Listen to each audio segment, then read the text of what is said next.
Rajkot municipal corporation દ્વારા આજરોજ standing કમિટીની બેઠક હતી।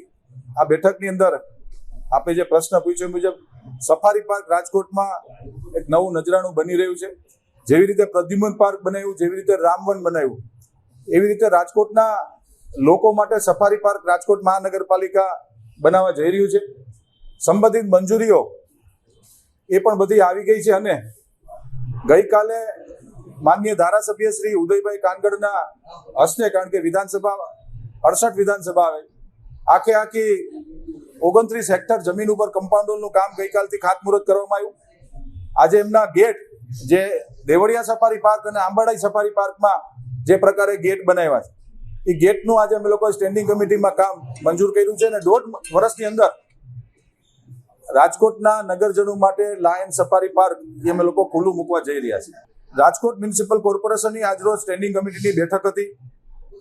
કુલ દરખાસ્તો 45 દરખાસ્ત હતી। એમાંથી 3 નંબરની પત્ર નંબર 3 જે ગઈ સ્ટેન્ડિંગ કમિટીમાં પેન્ડિંગ રાખવામાં આવી હતી, હોર્ડિંગ બોર્ડની દરખાસ્ત હતી। એમાં મેં જેમ કીધું એમ જે તે સમયે કીધું હતું કે રિંગ થઈ ગઈ હતી અને મહાનગરપાલિકાને આર્થિક નુકસાન જતું હતું। એટલે તપાસના અંતે જે 9 એજન્સીએ જે ટેન્ડરો ભર્યા હતા એમાંથી 5 એજન્સી ક્વોલિફાઈડ થઈ હતી અને 4 એજન્સી ક્વોલિફાઈડ નહોતી થતી। ન થવાના ટેકનિકલ કારણો કોઈ નહોતા, પણ ક્યાંક એ લોકો લેટ પહોંચ્યા હતા। એવા બધા અનેક વિસંગતતાઓના કારણે આજે ભારતીય જનતા પાર્ટીના સૌ કોર્પોરેટર મિત્રોની હાજરીમાં સંકલન થયું હતું અને બાદમાં સ્ટેન્ડિંગ કમિટીની બેઠક થઈ। આ 3 નંબરની રાજકોટની હોર્ડિંગ બોર્ડની દરખાસ્ત રીટેન્ડરમાં ગઈ છે। બાકી બધી જ દરખાસ્તો મંજૂર કરીને રાજકોટ શહેરના અલગ અલગ વોર્ડની અંદર કુલ 119 કરોડ 72,45,000 જેવા 1 અબજ અને 19 કરોડ જેવી માતબર રકમના ખર્ચે આવનારા દિવસોની અંદર રાજકોટ મહાનગરપાલિકામાં વિકાસના કામો થઈ રહ્યા છે। કુલ આમાં ડીઆઈના કામ છે, રોડ રસ્તાના કામ છે, ડ્રેનેજના કામ છે, મિયાવાકી અર્બન ફોરેસ્ટના કામ છે। આવનારા દિવસોની અંદર આ 119 કરોડના વિકાસ કામો રાજકોટના સર્વાઈવલ 18 વોર્ડની અંદર કામો થાય એની દરખાસ્તો હતી ને આજની સ્ટેન્ડિંગ કમિટીએ મંજૂર કરવામાં આવી છે।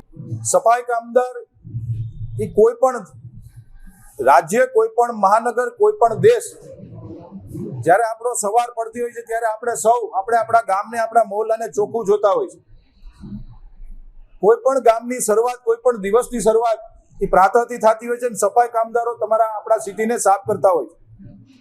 સફાઈ કામદાર પરિવારની જે એક માગણી હતી, યુનિયનોની માગણી હતી કે 20 વર્ષ નોકરીના થઈ ગયા બાદ એ લોકોનું આરોગ્ય જોખમાય છે, તો મેડિકલ સર્ટિફિકેટ લેવું પડતું હતું ને એમાં અનેક વિસંગતતાઓ આવતી હતી, જેના કારણે વારસાઈ જે નોકરી મળવાની હોય છે એ મળતી નહોતી।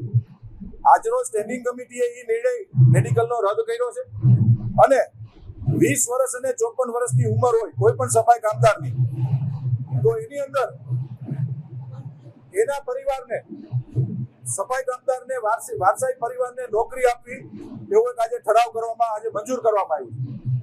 કુલ મિલાવીને વાત કરું તો સફાઈ કામદાર માટે આજે દિવાળીની એક મોટી ગિફ્ટ ભારતીય જનતા પાર્ટીના શાસકોએ આપી છે। આ દરખાસ્ત મંજૂર કરીને જનરલ બોર્ડમાં જશે અને પછી રાજ્ય સરકારમાં મંજૂરીની અપેક્ષા અમે લોકો મોકલવાના છીએ। રોડ રસ્તાના કામો અત્યારે જેટ પેચના માધ્યમથી થાય છે એની દરખાસ્ત પણ હતી। અલગ અલગ વોર્ડની અંદર નવા રોડ બનાવવાના, ખાડા પૂરવાના એની પણ દરખાસ્તો હતી। મેં જેમ કીધું એમ 119 કરોડ ના વિકાસ કામોની આજે દરખાસ્ત મંજૂર કરવામાં આવી છે। બિલકુલ મળી જશે। વરસાદ જો ન આવે તો ચોક્કસથી નવા રોડ રસ્તા બનાવવા માટે મહાનગરપાલિકા કટિબદ્ધ છે। સૌ મીડિયાના મિત્રોના માધ્યમથી મારા ધ્યાનમાં વિષય પણ આવ્યો હતો। માનનીય કમિશનરશ્રીએ એક જાહેરાત પણ કરી છે કે આ 260 મીટર જે સૂચિતમાં સ્કૂલ બની છે એનું પીજીવીસીએલનું કનેક્શન, નળ કનેક્શન કાપી અને આ પ્રકારની જે ગેરકાયદેસર બિલ્ડિંગો છે, ભૂતકાળમાં પણ મેં જેમ કીધું એમ આવી રીતે અમે લોકોએ મહાનગરપાલિકાની જગ્યાઓમાં ડિમોલેશન કર્યા છે। સમયાંતરે ગેરકાયદેસર બાંધકામ કોઈ કરતું હશે તો એનો ડિમોલેશન કરવામાં આવશે। એ મારા ધ્યાનમાં નથી, પણ જો એ પણ હશે તો હું ચોક્કસ એ લોકોને ન્યાય અપાવીશ।